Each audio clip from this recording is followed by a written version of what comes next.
Welcome into the CHGO Blackhawks Podcast. I'm Zawaski with Greg Boysen and Mario Tirabassi. 6 days away from Connor Bedard and the NHL Draft and all sorts of chaos and mayhem and brand new Blackhawks, and it's going to be a lot of fun. And if you have not gotten your fix of draft coverage yet, today's going to be a fun day for you. At 2:30, we're going to be joined by Elite Prospects Cam Robinson. He is one of my favorite guests we've ever had on the show. We're going to let him wax poetic about Connor Bedard for 3 or 4 minutes. Sure. Then we're going to get into the nitty-gritty of the draft. If there's anyone we missed on Monday or Tuesday's show you're interested in hearing about, chat us during Cam's visit, and we'll try to get your questions answered. But we got some Hawks news to start the show.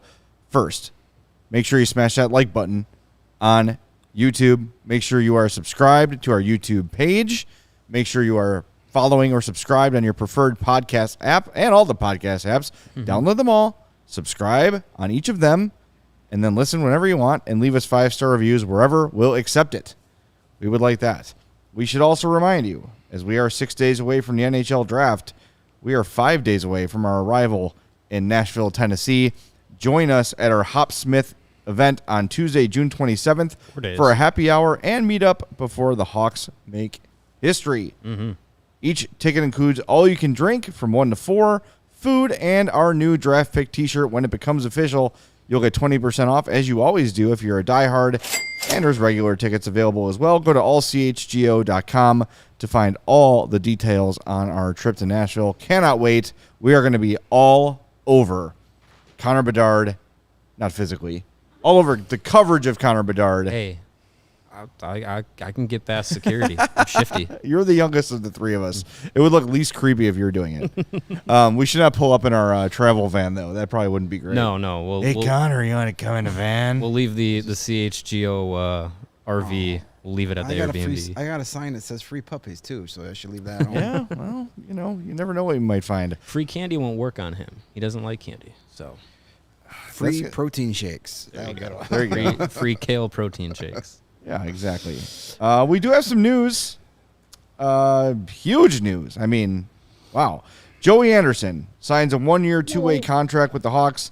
$800,000 salary cap hit. 2-way deal. This is a no-brainer. Yeah. Very versatile player. Played well after being acquired from Toronto. And really was helpful to Rockford when those playoffs began. I think the Hawks are not going to make the playoffs next year. So you can kind of expect maybe the same thing, where as soon as the season ends, Joey heads down to Rockford, becomes a bit of a veteran leader, adds some scoring depth, and I like this signing. More than fair contract for both parties, and it's just another guy checked off the box. He's definitely a guy that can step into a bottom six role and play it well, produce. I think he came over in the Lafferty-McCabe trade from Toronto, and he was in a situation where he kind of was that like back and forth player on a contending team in Toronto, couldn't really find a home in the NHL lineup, and now I think he's going to get an opportunity to do it in Chicago. He found a pretty good spot at the end of last season, and yeah, I like the 2-way deal. I like the ability for him to jump back and forth between Rockford and Chicago if need be. I think he's the kind of player that fits that role, kind of like that 4A player. And look, like he could, given some consistent NHL time, maybe he could take that step and become, a regular NHL contributor in that kind of role. But I like his versatility. I like, the way he plays the game. It's kind of Taylor Radish light a little bit, and yeah, I think it's a fine signing. Gives him an opportunity to thrive, and hey, maybe he again at the trade deadline is moved to a team up the ladder. It could do that, or he could be one of those guys that, like he did last season, go back to Rockford at the end of the year, kind of mentor the younger roster and give them some push as they hope to again push for a playoff spot.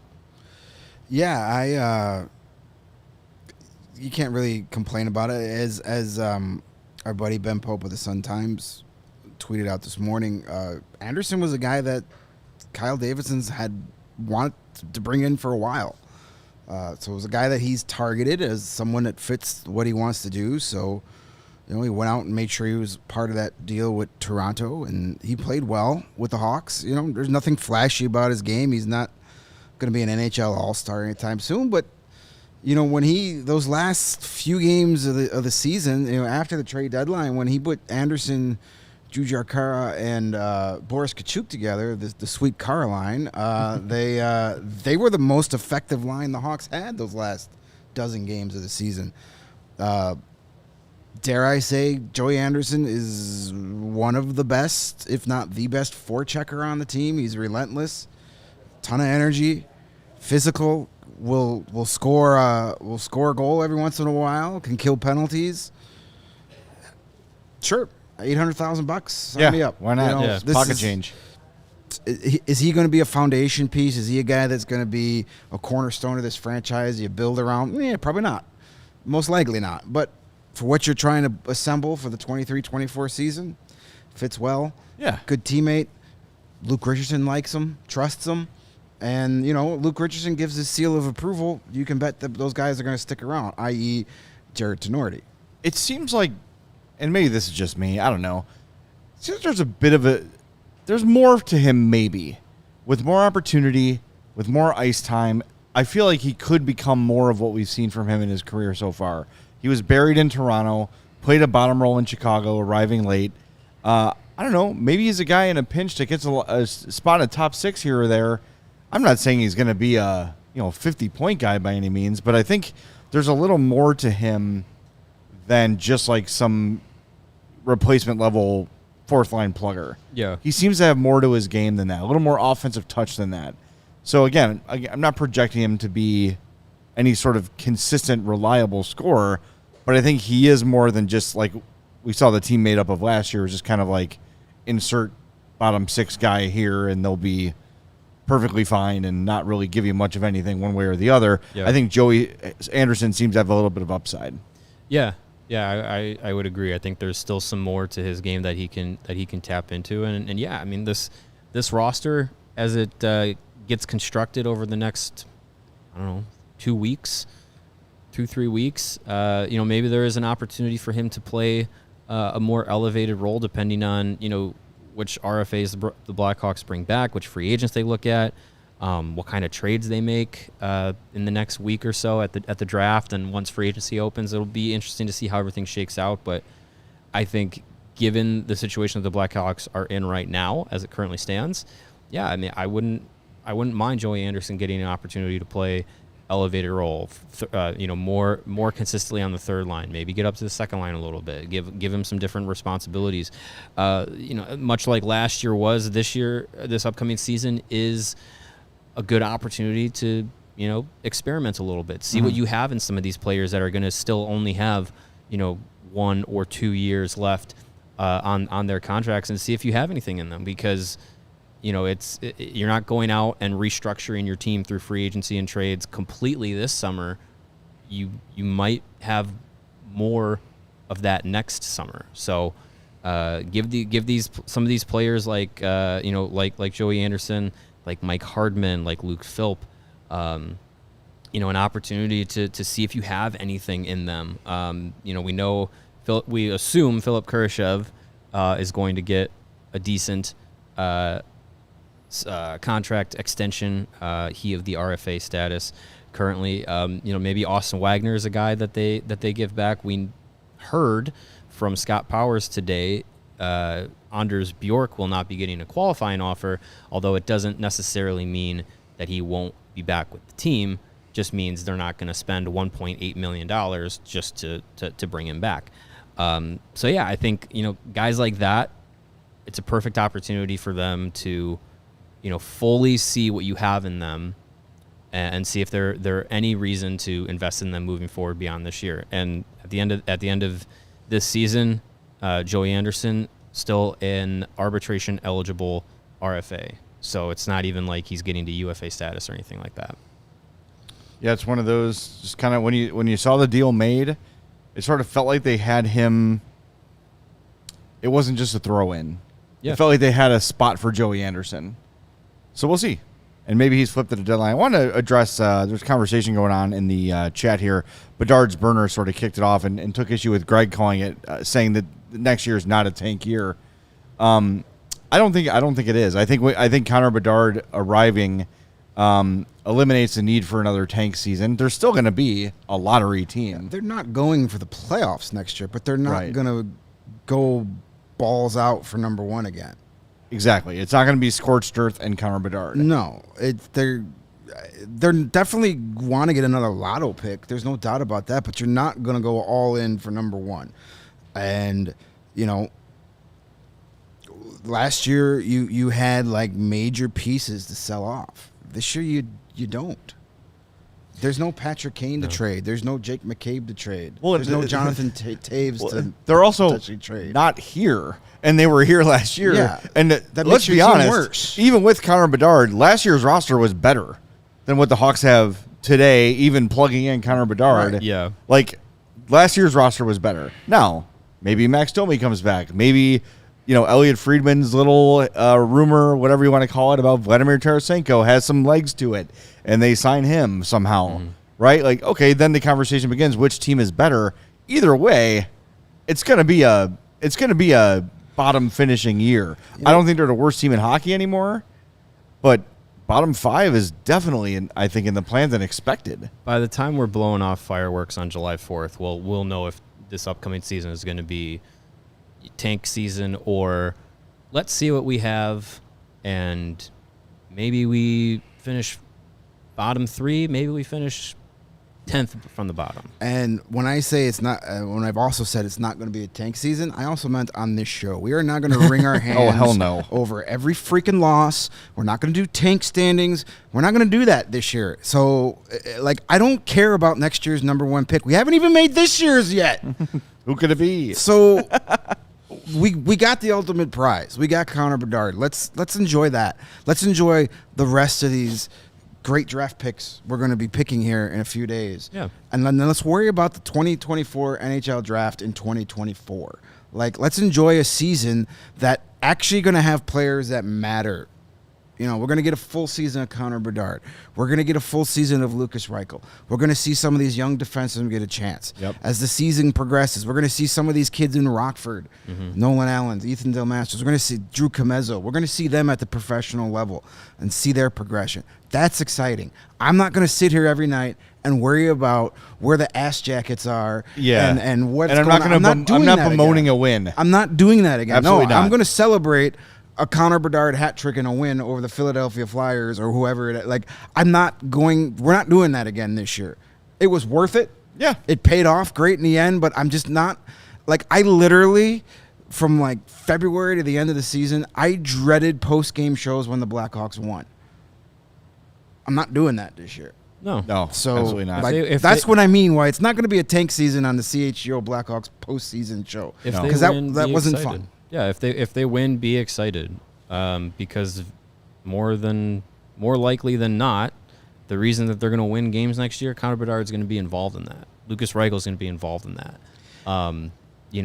The amount of what we can look forward to next season outweighs what we had coming into last season, because what we were looking forward to last season was, when is Jonathan Taves going to be traded? When is Patrick Kane going to be traded? Are they going to trade Connor Murphy or Jake McCabe? What's going to happen with the goaltenders? Are they going to flip Peter Mrazek or Alex Stala? It was all about what we were looking forward to was the anticipation of when is the sell-off happening. This year, the anticipation is, I want to watch Connor Bedard and Lukas Reichel play 82 games. I want to see if Seth Jones continues that small but incremental rise back up the rankings of being a quality NHL defenseman as he continues to kind of go back on that upswing under Luke Richardson.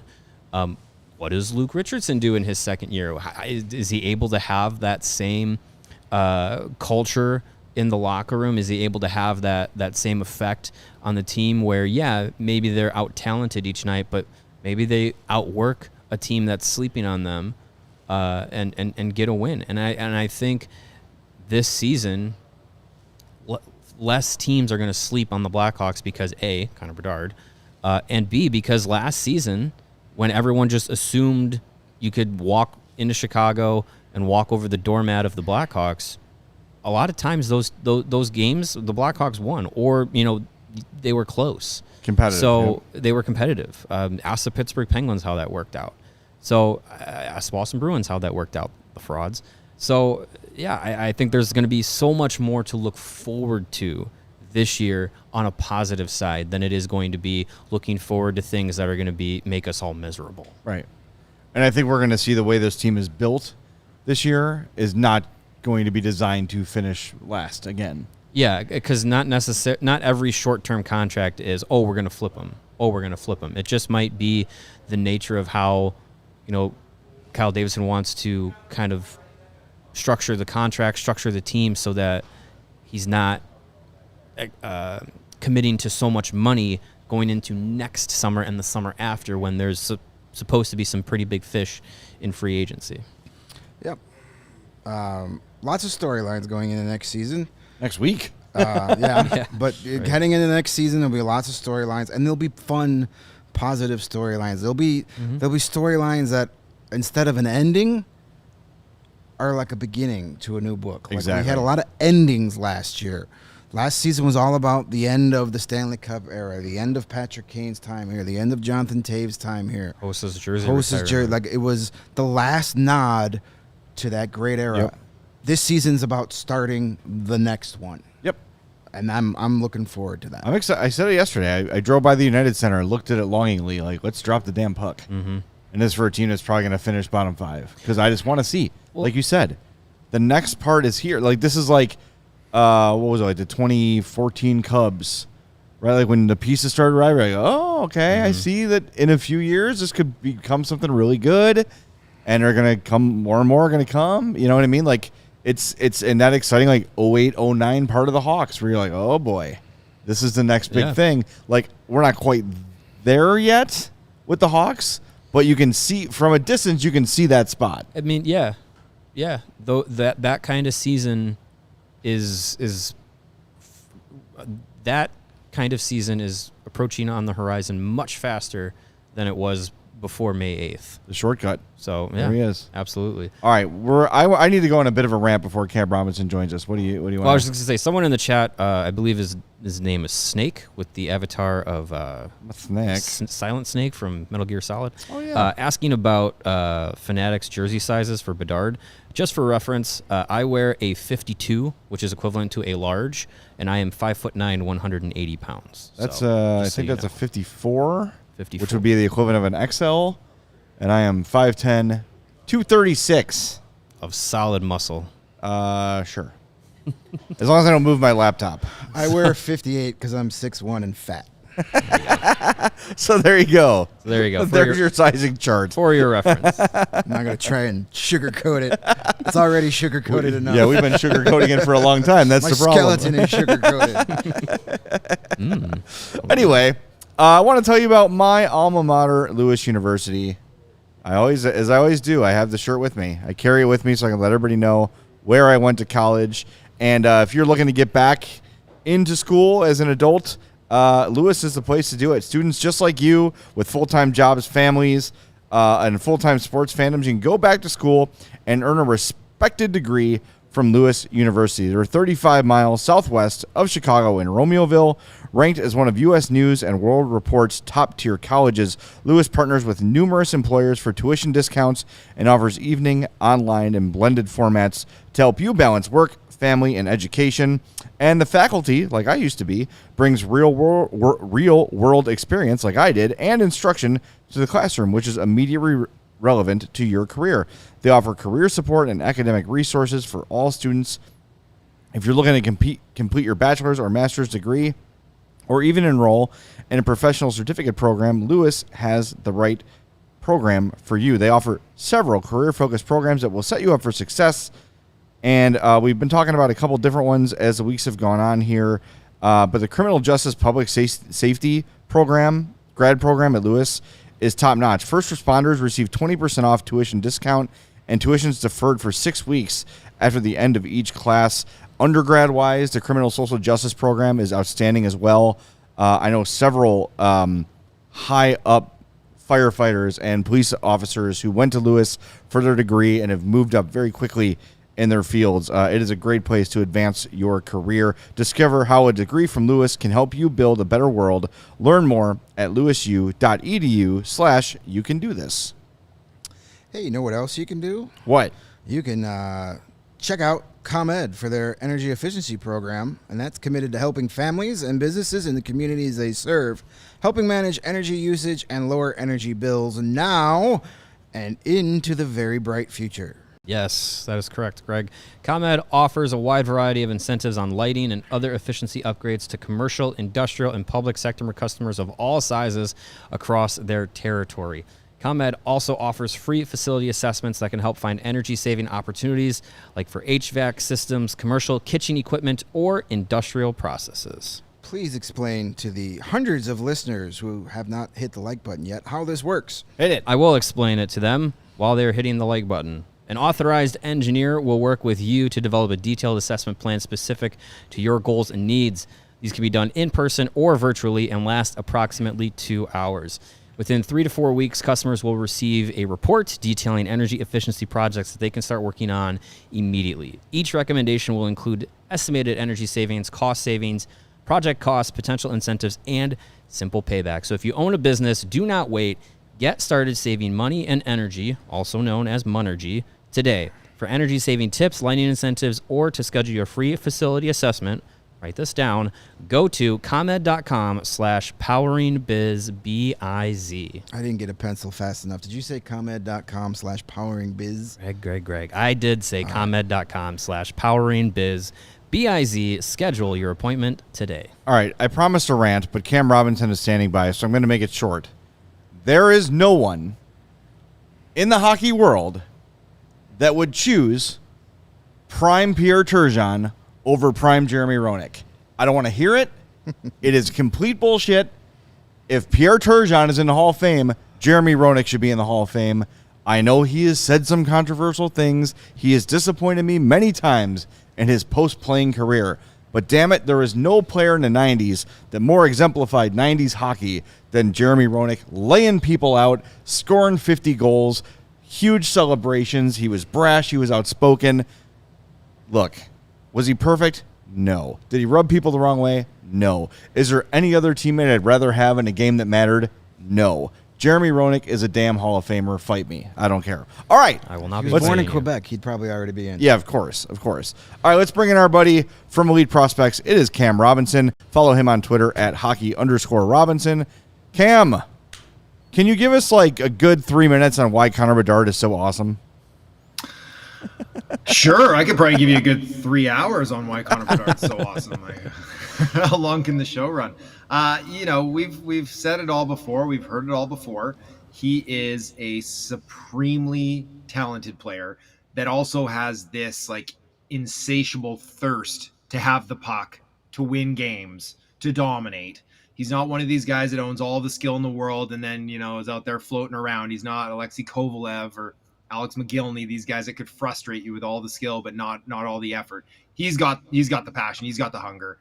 He's not the biggest player, obviously, but the kid works hard in the gym. Like I'm sure you saw the combine results there and him standing there. He might only be 5'10", 5'11", but he's thick. He's got the muscle mass. He's been working out. He is not Connor McDavid. I've said this before. He does not have that electric, all-world, generational speed. But he's still a very quick player. Like he still has plus speed. His shot is the best shot I've ever scouted from a draft eligible. That's ahead of Austin Matthews at the time. That's ahead of Patrick Laine at the time. That's ahead of insert whoever you want who was an elite gold scorer heading into their draft year. His is better. We at EP Ringside, we rank on a 9-point scale for all the skills. We gave him an 8.5 for his shot. It could have been a 9. It could have been a perfect score, which has never been given. We've never given an 8.5 for any skill. So his shot got that. His hands, super elite. I think we gave him an 8 for his hands. His vision, super elite. I have a whole folder of clips of Connor Bedard doing an insane setup and his teammates not even being ready for it because they didn't expect it and them missing out on these glorious chances because they just weren't prepared for what he was doing. I literally have a folder of these things. it's all there. The hands, super elite, the shot, the pass, everything. He's going to be a superstar. He's going to be, if you take Austin Matthews and you take Mitch Marner and you put them together and then some weird freaky baby comes out, that's Connor Bedard. He is that level of player. I think he's going to develop into an all-world two-way player, because that's just the drive that this kid has, is that he's not going to be satisfied with generating 65 points on the power play. He's going to want to drive it at 5-on-5. He's going to want to get shorthanded goals. He's going to want to be beating guys down, grinding them out, getting the puck in the corner, coming out and scoring goals the hard way too. Like it's all there. It's literally all there. If he was 6'4", he would be the greatest prospect of all time ahead of Mario Lemieux, but he's not. So he's just the greatest prospect that we've seen in the last 40 years. All right. I'm sold. Yeah, I'm done. I'm ready. Anybody got a cigarette? Cam, I did see something that you, in the last couple of minutes, put onto Twitter, and I would like to bring it to this platform as well. Can you just, from the outside looking in, we say it all the time, but I think Blackhawks fans want to hear it from the outside of the Blackhawks fandom. They are not trading this pick, correct? Yeah. There is, like, I put it out there because I see it. Unfortunately, I'm not sure the Twitter algorithm is just throwing things into I think your geolocation probably gives you some more Vancouver fans in your timeline. Absolutely, right? And so the people want to make these ridiculous proposals, and it's not even like they're giving the farm. It's not like they're like, okay, Colorado's going to give up Makar and Rantanen and McKinnon for Bedard. And you know what? I still think Chicago would say no. It's like, oh, here's insert our top prospect plus a late first rounder in a couple seconds. That'll get it done, right? No, there is virtually no offer that could get it done. Someone sent me a DM right after I posted that, and like, what about McDavid and Draisaitl? Like, obviously they'd say yes to that. It's like, no, Chicago probably wouldn't say yes to that, because now you're forking out $25 million to a couple guys who are 27, 28, and sure, they're going to be crazy elite. But the Blackhawks don't have the surrounding talent to get it done. Like, Edmonton doesn't even have the surrounding talent to get it done with those guys. Why would Chicago have it? No, take Bedard, grow with him, and then when he's 24, 25, hopefully you have the horses to really bring it alongside and go for a championship. So I honestly can't think of a package that would make sense. Someone said Elias Pettersson and Quinn Hughes. It's like, sure, Vancouver would never offer that, but would Chicago even take that still? Pettersson's a top 10 center in the league, but Bedard could be number 2 in the league here in a minute. So it's like, I honestly can't see a scenario where even in the fantasy world that a team would never make that offer, that Chicago would even take it. So no, he's going nowhere. The only way he's coming out of Chicago is if he pulls a Lindros and doesn't put on the sweater and demands a trade before he ever steps on the ice. Yeah, and that's another one of our fantasy things we've heard a lot about. He's just going to pull a Lindros. Sure he is, pal. We've been talking all week about, we've been profiling a lot of players that obviously everybody's excited about Connor Bedard, but we're excited about this draft as a whole. The Blackhawks have multiple picks in the first 3 rounds, and this is going to be really important. Regardless of have they didn't win the lottery or not, this was going to be the most important draft of Kyle Davidson's tenure here as far as building this team. So we've been talking a lot about other guys after that number 1 overall pick, and a guy I fell in love with is Matthew Wood. I think I want some size added. You get in Bedard, but now let's get some size. Wood is the guy that I really want the Hawks to try and get. Probably not going to be there at 19, so kind of a 2-part question for you. Tell me how the Blackhawks somehow can get Matthew Wood in the first round. And if not him, who are some of the other guys that have that size along with the skill that would be a good consolation prize? Yeah, so I mean, in order to get Matthew Wood, you're probably going to have to move up, like you said. So everyone's been talking about Vancouver and the cap hell that they're in. They bought out OEL, so that's given them a little bit of room to breathe. But still, they have way too many wingers that are all overpaid and don't bring enough to the table. So they're all very similar guys. So we've heard that thing bouncing around there. Maybe it's Brock Besser and pick 11 for 19 and a second or something like that, right? And so now all of a sudden you jump up into that top 11 and you get a player who I think Brock Besser is still a really quality player to play with a kid like Connor Bedard, to insulate him on that first line, to be a shooter, to be a playmaker, to be a pro. And you jump up and maybe it costs you one of your second rounders too that you guys already have a bunch of. I think a play like that jump up into 11, Matt Wood's going to be there at 11. You could get a player like that for sure. If you're sitting at 19, yeah, Matthew Wood's probably going to be gone because he's 6'4". He can play the middle of the ice. He's played a lot of wing lately, but he was a true freshman at UConn this year. Rarely do we see a 17-year-old coming in and playing the middle of the ice. But he put up a point a game as a green freshman in the NCAA. So the kid knows how to produce. I loved him in his draft -1. I really hoped his feet were going to catch up to his body. They haven't yet, but he did take strides this year.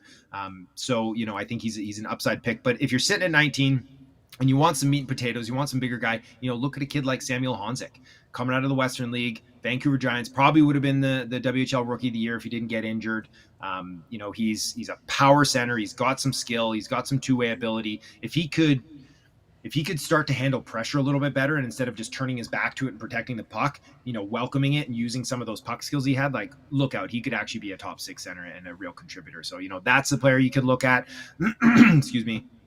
There's going to be some other options too that if you want to slide back, a kid like Charlie Stramel, big player, 6'4", coming out of his draft -1, looked like he was going to be a top 15 pick for sure. Had a tough season as a true freshman in the NCAA. Stock has dropped a bit. You probably get him at 25, 30, and maybe you accrue even more assets, right? Or you trade up later and you get a pick in that zone, or you get him in the second round. So there's a lot of players that are going to be available there if you want to mix and match, or, sit at 19 and maybe you get yourself like Gabe Perreault. And now you're laughing. Now all of a sudden you added yourself Bedard and Gabe Perreault, two of the smartest, most talented players in the crop, and then go and sign some bigger guys too, right? You go for talent now and get some meat and potatoes later too. Size is something that they're lacking, and I'm glad you asked that question, because Bedard's great. We're all thrilled that he's the pick, right? But then you look around and it's Nazar, and it's Reichel, and you're not seeing a lot of size on the horizon. So there's one prospect I want to ask you about that the Hawks already have that we talk about but don't really project as a guy who's going to be here long term. What are your thoughts on Colton Dach? It's a guy who did well with Seattle, has shown chemistry with his Blackhawks teammates there. They've been playing together all year. Where do you project him? Because that could be an answer. It's a versatile guy, center or wing, with some size, with some scoring ability. Where do you project Colton Dach's NHL career now, 2 years after he's been drafted? Yeah, so he's projecting to be more of a bottom 6 type of player, which is fine. I think you got him at the very tail end of that second round. So he wasn't drafted to be a big producer. He's got a lot of things going for him that NHL teams will like, that Chicago's going to like. Like, he's a leader. He was the captain of the Rockets there to start this season. He hits like a truck. He's got some good defensive awareness. He can play with skilled players and handle that at the junior level anyways. So, if he ends up being kind of like a third line center for you with some talented players on the wing, I think that's a viable option. I would not be penciling him in anywhere in the top 6, not on a good team anyways down the line. But, like you said, he's a big boy, right? He's 6'4", he's 200 pounds. He knows how to hit. He knows how to play the game on a north-south way. I think that he's probably an NHLer. Have you guys signed him yet? Is he signed? He is signed. Yeah. And he'll likely be going to Rockford this summer. So get him into Rockford next year and have him acclimate to the pro game there. And I don't think that'll be too big of a problem for him, but he'll start out in the bottom 6 in the AHL and have to work his way up. And so he's going to be a few years off. But yeah, I think that's a viable bottom 6 option, a homegrown option that could add some snarl, some PK work maybe, and kind of depth down the lineup. Yeah, because when you look at the Hawks' depth that's already in the org up front, it's him and not much else. As far as size? As far as big forwards go. I mean, yeah there's Ryder Rolston, there's guys like that, but they're fringe players at best. Yeah. So Dach seems to be like the one guy they've got with some NHL future in him. So, yeah, I was just curious because it's a guy that, like, we talk a lot about Korchinski and Allen and Nazar, but it feels like Dach's name doesn't come up very often for us. So, cool. I wanted to just get your take on him. Yeah. I did want to ask about goaltenders going into this draft. We've talked about a couple of them that, I think there's not a lot of top-end, high-end elite goaltenders, but there's a lot of good, solid goaltenders that probably, look like they're going to be starters in the NHL eventually. We're all of the idea that you should take a goaltender every year. Is there do you see a fit for the Blackhawks where their system's at right now, and any of the goaltenders that project to kind of go in that second, third round that you think would make sense? Or do you think that, maybe waiting until that fifth, sixth round is somewhere where you can roll the dice? Yeah, we often see a goalie run happen somewhere in the second round, maybe the early third, and one team grabs one, and then another team grabs one, and all of a sudden it's the goalie run, and everybody starts pulling off, and you see 5 or 6 go in a 10 or 15 pick span. And I expect that'll happen as well. Probably in the mid-second is where we're going to see it. I know that some lists have a goalie in the first round. I do not have a goalie in my first round. I don't think that any of them really project highly enough. Sure, Hrabel's got the size, and he's got some good numbers, and he's got some good side-to-side movement. It's like, yeah, he could be a starter, but you're going to wait 5 years and maybe he's not a starter. Whereas you could take a flyer on a kid in the 5th or 6th, someone who isn't as heralded but has some raw skills and has some size, and that guy you're going to wait 5 years and he might be a starter too, or he might not. And you're keeping your value picks early on in the draft for players that you can have an earlier hand in their development and probably get some results sooner. So yeah, there's going to be some options, and with Chicago having so many picks, it's like they could take a swing on a Hrabel or a Bjarnason or a Trey Augustine or any of these guys. That Jacob Fowler's an interesting one coming out of the USHL. He was the MVP, the playoffs there. He put up some really good numbers. I know a couple guys who really like him, but I trust the goalie people that I know, and none of them are really getting too hard over this class of netminders. So I think it's probably best, unless there's a slider that you're like, oh, we like him in the mid-second and he's sitting there in the mid-third, we'll take him now. Otherwise, take a dart in the 5th or 6th, or don't, and wait until next year and try it again. I don't think you need to take a goalie every year, personally. But, if the system's starting to dry up a little bit, then yeah, absolutely, you're going to want to get a couple in there. You can sign guys too, right? College free agents, junior free agents. Like, goaltenders are such a weird position that these guys develop so late too that sometimes it works out well, and someone drafts a Jake Ottinger in the first round, and 3 years later they've got themselves an all-star. But just as often, someone wastes a high pick on a goalie and then they don't have a real asset. I wanted to follow up with another guy that I think you've probably had an opportunity to get a lot of eyes on, and we went through a number of draft profiles of guys that we like and we think fit the Blackhawks needs. A guy like Nate Danielson, he's been characterized as a quote-unquote safe pick.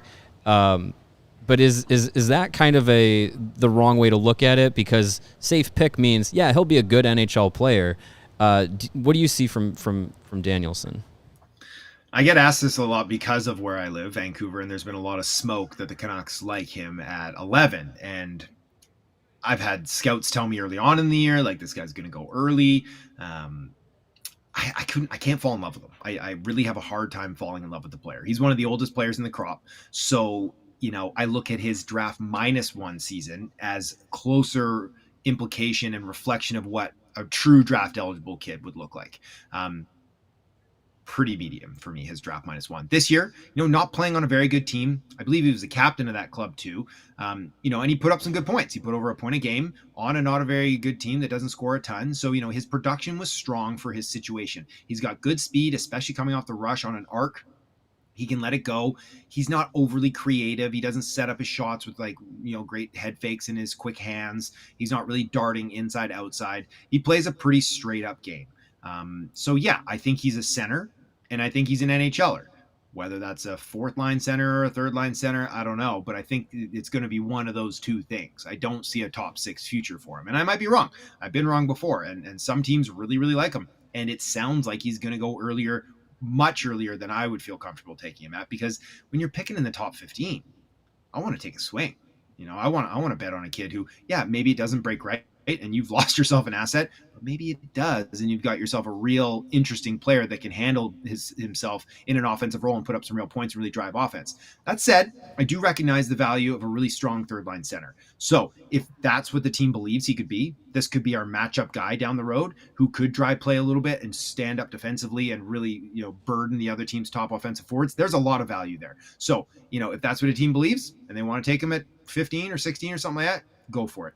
Personally, myself, I have him more into the 20s. I think he's better suited down there, where you're mixing in some of these more high upside but really risky talents. or they've got a lot of skill but they're really undersized, then yeah, go ahead and take them in that zone, in that 20 to 25, 30 range. Are there any guys you have, for whatever reason, on a do not draft list? Be it you just believe they're going to be a total bust, they're a pud whack, anything like that. Like, is there anyone that you have major red flags about entering the draft? Yeah, I won't speak to some of the off ice red flag guys that I have, just because I'm not permitted to. But there's a couple of them that will probably have their name called that I would not, if it was me in the room, I would not be putting my foot down or my stamp on a player like that. There's some players that certainly have some questionable off ice habits and tendencies that should probably land them on some do not draft lists, and probably will land them on some do not draft lists around the league. But for just playing, it's kind of a joke at EP Ringside, but Cameron Allen is a player who frustrates me beyond words. And it's a shame because he has such a wonderful first name, but he, came into this year looking like he was going to be a first rounder. And all I see from him are terrible decisions. And it just eats me up inside, because he's got the physical tools to be a top 4 defender in the NHL, and he just cannot get out of his own way. And of course I didn't watch him 75 times this year, so I'm sure he'd had some good games. It just seemed to happen every time I would tune in. He was having a bad game, a bad showing. So, I do not rank him on my top 75. I wouldn't feel comfortable drafting him if I was a GM or if I was a scout and they're like, Cam, who's up next? It wouldn't be Cameron Allen. That's for sure. Good to know. One guy that up until a few weeks ago when we started doing our profiles, I didn't know a lot about, but as I read up on him and watched some highlights, I was like, ooh, this kid would be fun on a power play with Connor Bedard for the next few seasons, and that's Bradley Nadeau. That shot is ridiculous.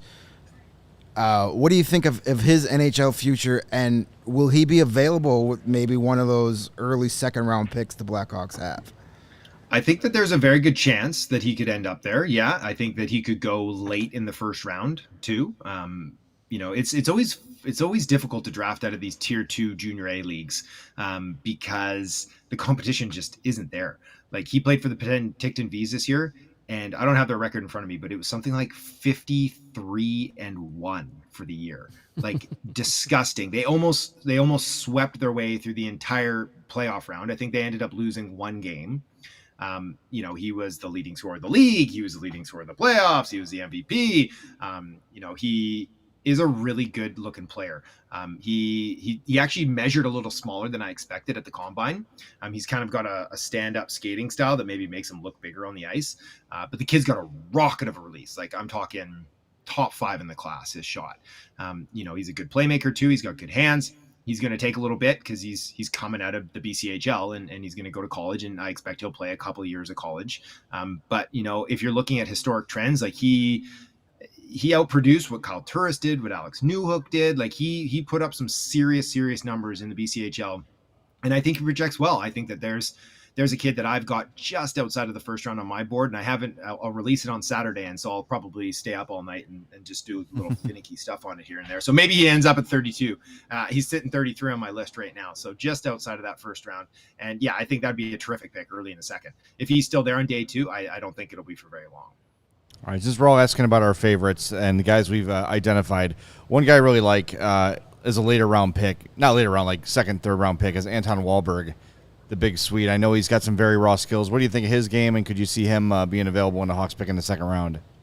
Yeah, I could see him being there for sure. I'm just pulling up to see where we had him. We didn't have him ranked until 60 on our board. And it's kind of that he's just kind of really, he's good at everything, great at nothing. Maybe let's say it like that. Same. So he's physical. That's probably his best trait. But the fact that he handled himself for 15 or 20 games in the SHL is always a good sign. And that speaks to his size. That helps him out. Like, if he wasn't 6'3", if he was 5'9", he probably wouldn't have saw any SHL time. But he can handle himself. He could play that bottom 6 role, not seeing a ton of minutes, get the puck in. Make smart plays, play defensively, get in on the forecheck. Those are the type of things we wanted to see. He was really popping off in the J20 there, but we expected him to do even more, right? We want to see him when he's playing against his peer to really, really elevate his game and his offensive upside and his creativity. And it just didn't see that enough to really warrant him. I know some people like him maybe in the late first round or very, very early second. I'm of the mind that he's more of that kind of mid to late second round pick, even a third rounder. But he's probably gone before then. Should we get to some of our fan questions? We've had a couple of listeners as we were doing our profiles this week. Rapid fire a few of them. Yeah, so a lot of people are very interested in defenseman Dmitri Simashev. I don't know how he'll be available when the Hawks pick unless they trade up for him, but a lot of people interested in that name. What do you know about him? I love Dmitri Simashev. He is the best defenseman in this class. Don't let anyone tell you otherwise.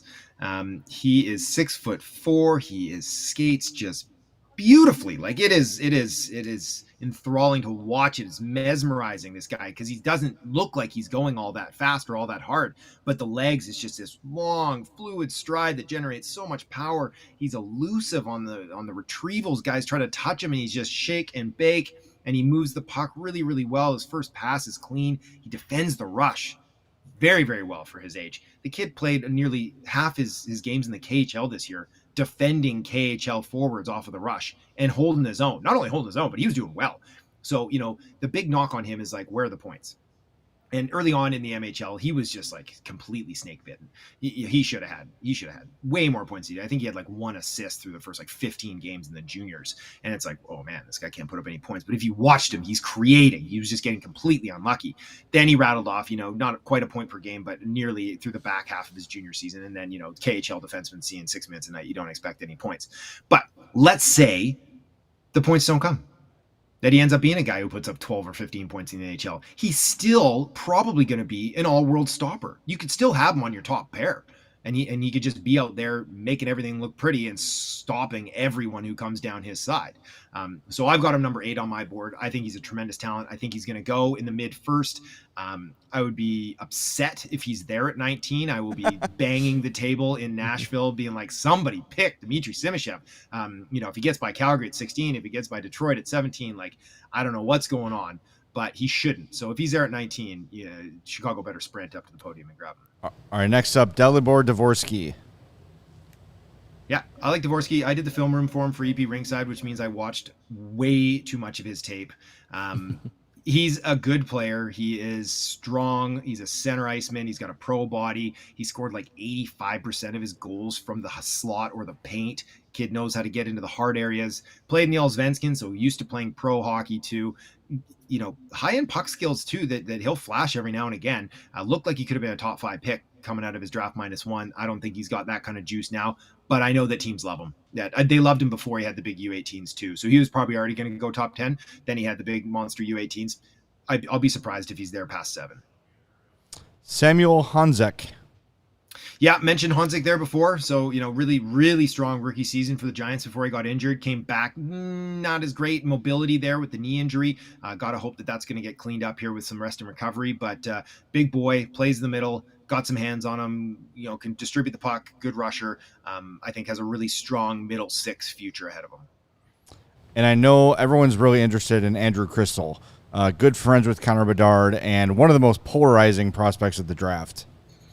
Yeah, another one who I did the film room on, but I did it earlier in the year. So I did it when he was popping off there, when he was nearly keeping pace with Bedard on a point level. He's got great skills. He's got great hands. He's got great vision. He can create offense. The feet aren't great. I've got him as below average skater and a little bit of a soft skill guy. Doesn't love to get hit. Doesn't love to fight his way into the middle of the ice, has, makes some bad plays to avoid getting hit, which I never love. So I've got him at 30 or 31 on my list. There's still organizations that I think have him in the top 20. And then there's other teams that I've talked to that said they wouldn't feel comfortable taking him in the top 2 rounds. So he's, like you said, very polarizing, because if he's not like a first liner on your first power play, and kind of getting some grace from the coaching staff to not worry about some of the harder matchups and harder skill things, I don't know if he's an NHLer. So it's a tough one for him. Interesting.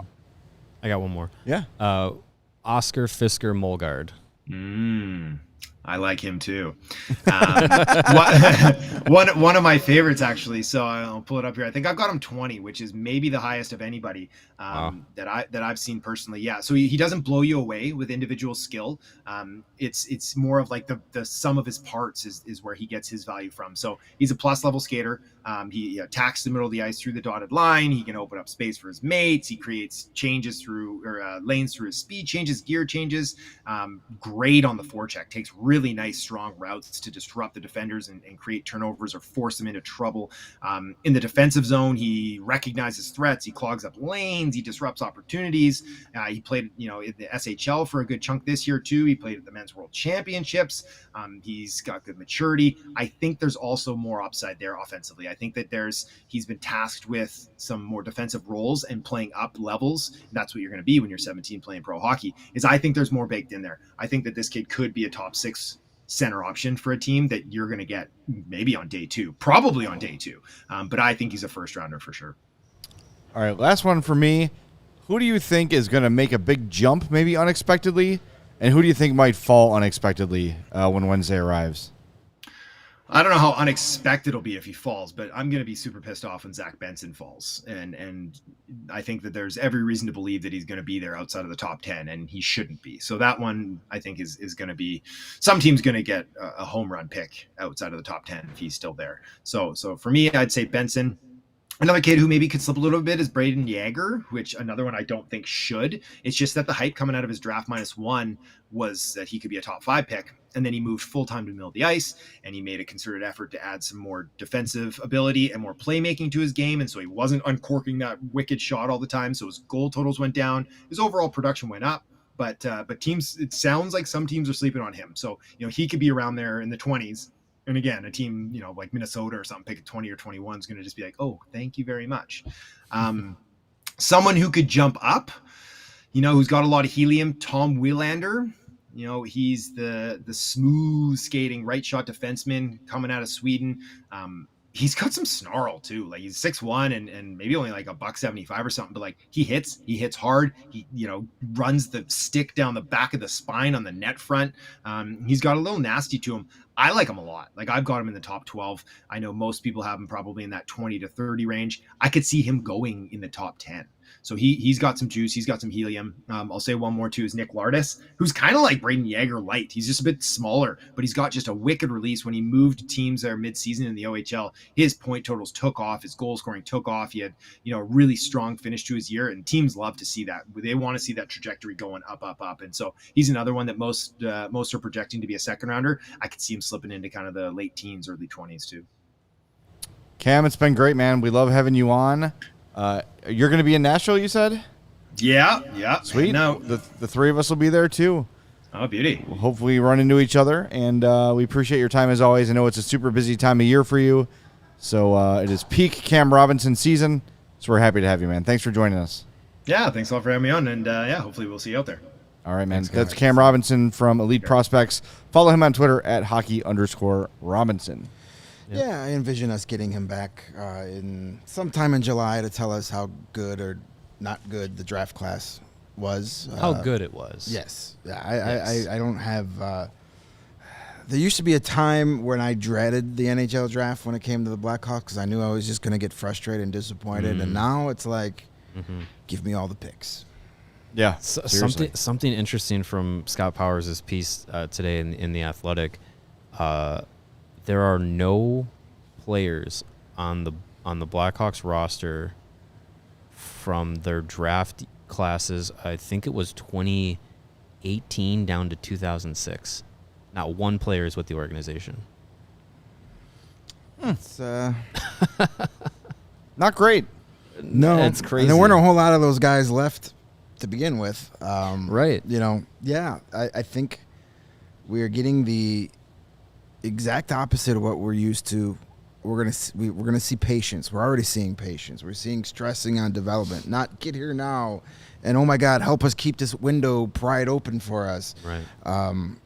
So yeah, let's, as we were talking about throughout the entire month of April, let's get the draft lottery here so it's over. Let's get the draft. Let's get I'm excited. Wednesday. Let's get here.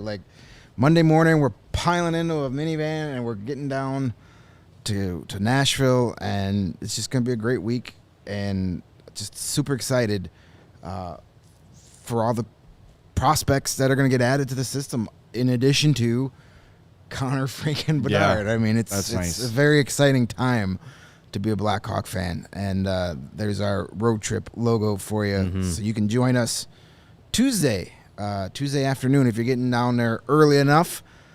Join us over at Hopsmith. Grab your tickets. 3 hours, open bar. We're going to have some food for you. And it's going to be hot and sunny. Gold Bond In season. Nashville. Oh, yeah. I'm going to have to go to get the Costco-sized Gold Bond to survive Does the Gold week. Bond make underpants? Is my question. Maybe. About as much as I'm going to use, my underpants might as well be made out of Gold Bond. It's going to be sweaty. Yeah. It's going to be hot, and it's going to be sunny. While our shorts might be in trouble, our eyeballs will be protected because we will all be wearing our Shady Rays. We have the gear built to last, to take on the sun. Our friends at Shady Rays have you covered for the warm weather ahead with premium polarized shades at an affordable price. Shady Rays is an independent sunglasses company that offers a world-class product that's just as good, I say better, than any expensive pair we've ever worn. Durable frames and extremely clear optics for your outdoor adventures. That's not all. Shady Rays offers the most insane protection in all of eyewear. Every pair of sunglasses is backed by lost and broken replacements. If you lose or break your pair, even on day one, they told us they're going to send you a brand new pair, no questions asked. Wear your Shady Rays with confidence because they have your back long after you purchase. Not only are you going to look great, but you're going to feel great because together with their customers, Shady Rays is providing the much-needed support to nonprofit partners across the U.S. through Shady Rays Impact. From building play sets to pediatric cancer patients to providing young adults with MS the outdoor adventure of a lifetime, Shady Rays is making an impact in your community and others just like it now and for years to come. And if you don't love your Shady Rays, but you're going to, you can always exchange them for a new pair or return them for free within 30 days. There's no risk when you buy your sunglasses from Shady Rays. And exclusive for our listeners, that's you lovely people out there in podcast world, Shady Rays is giving you their best deal of the season. Go to ShadyRays.com, use the promo code CHGO at checkout, and you're going to get 50% off all orders of 2 or more pairs of those awesome polarized sunglasses rated 5 stars by over 250,000 people. A lot of stars, a lot of people. Hey, if you want to get your home or your office or your home office or your basement or your bedroom or living room or man cave or she shed decked out in the best sports gear around, go to our friends at FOCO. That's FOCO.com, and check out their extensive catalog of some of the best sports gear, including hoodies, shoes, signs, bobbleheads, everything in between. You can get some Aloha shirts, some straw hats, some polos, bags, tons of bobbleheads. You can see our set is decked out. A lot of this came from FOCO. I know we are going to definitely update our Blackhawks bobblehead collection. Much like the Blackhawks draft classes from 2006 to 2016, our bobbleheads no longer play on the Blackhawks. So we're going to need to get some current bobbleheads here from Andreas FOCO. the Tennessee bobblehead. Yes. His is probably more bobble feet Yeah. for how fast he is. So if it's not a thing, Colin Blackwell bobblehead of him laying on the ground. he's just his whole that one just kind of falls over a lot. Yeah. But hey, we're just idea machines here. Topplehead. If FOCO Not is a listening, bobblehead, it topples over. go to FOCO.com, FOCO.com. Click the link in the description below, and when you do, use the promo code CHGO, and you are going to get 10% off all non-pre-sale items in your purchase. Again, that is our friends FOCO. All right, we got to go. We got to get out of here. We are late. CHGO is standing by. Lawrence is stalking us. Oh, one last super chat from Levante. Oh. Says, could the Blackhawks obtain a third first-round pick? And great interview as always. Guys, y'all do a great job and appreciate you all immensely. Yes, they could get a third They can do first whatever round. they want. Yes, Yep. they could. I wouldn't rule it out. I'm sure. I think Kyle Davison wants to be aggressive, so, Yes, so I would love to see them get into the third round. expect First round anything again. and everything on the 2 draft Expect days. chaos. Bedard, Minchkoff, Benson. Let's go. Yes. All right. We'll talk to y'all tomorrow too on the CHGO Blackhawks podcast.